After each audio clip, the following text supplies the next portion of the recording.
గల్లీలలో పెరిగిన బిడ్డ. అందరికీ అన్న తమ్ముడు అంటూ అందరూ ఇక్కడ ఉన్న కాలనీ వాసులు ప్రచారం చేస్తుంటే ఒకరొకరు సంపాదిస్తూ ఈ వ్యక్తి కూడా చాలా మంచి పేరు ఉంది. వాళ్ళ నాన్నగారు కూడా మంచి పేరు ఉంది. ఇంకోటి కాంగ్రెస్ పార్టీ అధికారంలో ఉంది. అధికారంలో ఉన్న పార్టీకే ఓటేస్తారని మేము భావిస్తున్నాం. ఖచ్చితంగా నవీన్ యాదవ్ గెలుస్తాడు. గెలిచిన తర్వాత కూడా ఇక్కడ అభివృద్ధి పనులు ఏమైనా జరుగుతాయంటే అవి నవీన్ యాదవ్ గారి నుంచి, అది కాంగ్రెస్ పార్టీ నుంచి. అంటే జనాలు 100% నవీన్ యాదవ్ గారి మీద ఆ నమ్మకం జనాలకు ఉంది. ఖచ్చితంగా నవీన్ యాదవ్ వేస్తాడు. 100% బీఆర్ఎస్ బీజేపీ పరిస్థితి గత 10 ఏళ్ల పాలనలో బీఆర్ఎస్ పరిపాలన ఇక్కడ ప్రజలు ఒకరోజు విజయ్ ప్రచారం చేసి చెప్తా ఉన్నారు. ఒక్కరోజు కూడా ఇక్కడ గల్లీలలో మళ్ళీ చూసింది లేదు. డ్రైనేజ్ విషయం అవి చాలా సమస్యలు ఉన్నాయి. డ్రైనేజ్ కానీ పవర్ కానీ కొన్ని సమస్యలు ఉన్నాయి. అవన్నీ కూడా ఆ రోజు ఎలక్షన్ మూమెంట్లో ఏవేవో చెప్పి తర్వాత గెలిచిన తర్వాత ఒక్కరోజు కూడా ఇక్కడ మళ్ళీ చూడలేదట.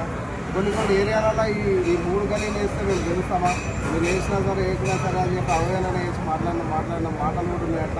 వాళ్ళందరూ కూడా కసిగా తీసుకుని ఖచ్చితంగా నవీన్ యాదవ్ని గెలిపించి మేము అభివృద్ధి పనులు చేసి తీరుస్తామని చెప్పి వాళ్ళకి అర్థం కట్టుకొని ఈరోజు అదే గల్లీవాసులు బయటికి తిరిగి మరీ ఓట్లు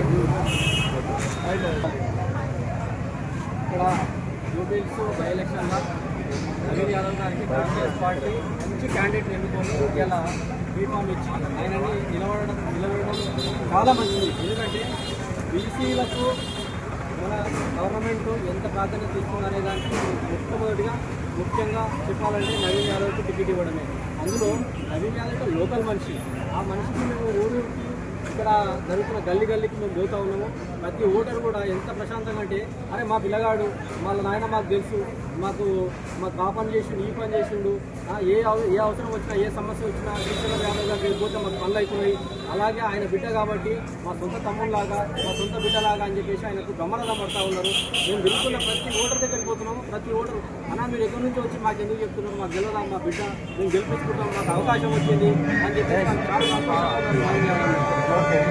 పరిస్థితులు మొత్తం అంటే రేవంత్ ఏం చేయలేరు, 2 సంవత్సరాలు ఏం చేయలేదు. రకరకాలుగా మాట్లాడుతూ అందరూ మన పార్టీ గురించి తర్వాత వాళ్ళు ఆపోజిట్ పార్టీ వాళ్ళు మాత్రమే మాట్లాడతారు. ఏం పని చేయలేదు. కాంగ్రెస్ మనకి వచ్చి 2 సంవత్సరాలు అవుతుంది. 2 సంవత్సరాల్లో 10 సంవత్సరాలు కూడా చేయలేదు. వాళ్ళు ఏదో అలా చెప్తా ఉంటారు. మరి 10 సంవత్సరాలలో మాట్లాడితే మరి ఏం చేసినట్టు మేము కూడా కష్టపడితే కూడా ఏరియా చెప్తా ఉన్నాము. మొత్తం పొద్దువాసం చాలా కొన్ని పొడుస్తూ ఉన్నాయి. మరి 10 సంవత్సరాలు ఉన్నాడు కదా, వేరే గవర్నమెంట్ ఉన్నాయి కదా, ఏం చేసినారు వాళ్ళతో కాకపోతే ఇలా అకాల మమ్మల్ని అయితే అందరికీ చేసే కావాలి కూడా చాలా మంచిగా అనిపిస్తుంది.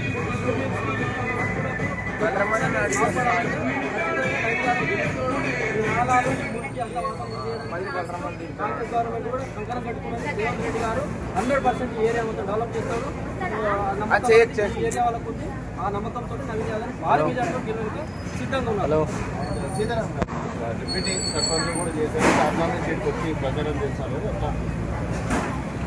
మేము ప్రతి ఇంటికి మా ఎమ్మెల్యే గారు శాసనసభ్యులు ఓటర్ మాఫీలు విశాఖ వాసులు గెలిపించబోతున్నారు.